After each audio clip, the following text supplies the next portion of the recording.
عامر خان صاحب، یہ جو آپ نے پانی نہار منہ پینے کے متعلق پوسٹ کی ہے، دیکھیں اس متعلق دو طرح کی روایتیں آتی ہے۔ ایک روایت میں منع ہے، وہ میں نے یہاں روایتیں نقل کی ہیں۔ ایک روایت آتی ہے جس میں نہار منہ پانی پینے کی ترغیب ہے۔ یہ دونوں طرح کی جو روایتیں ہیں، چاہے اس میں پانی پینے سے نہار منہ پانی پینے سے منع کیا گیا ہو یا اس میں نہار منہ پانی پینے کی ترغیب دی گئی ہو، دونوں روایتیں بہت ہی کمزور ہیں۔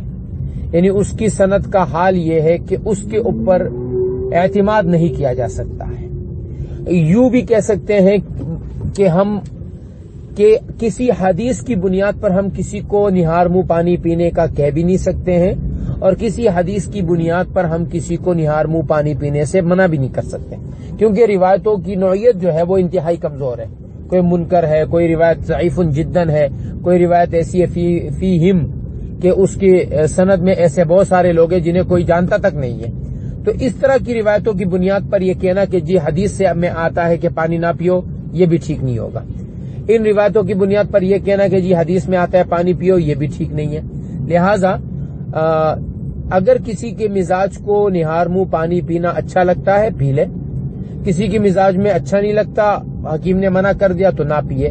تو ایک تجرباتی بات یا کسی شخص کی رائے کی بنیاد پہ، ڈاکٹر حکیم کی رائے کی بنیاد پر تو ہم کہہ سکتے ہیں کہ آپ پیے نہ پیے، لیکن حدیثیں اس قابل نہیں ہے کہ اس کی بنیاد پر کسی کو منع کیا جائے یا کسی کو حکم دیا جائے پینے کا۔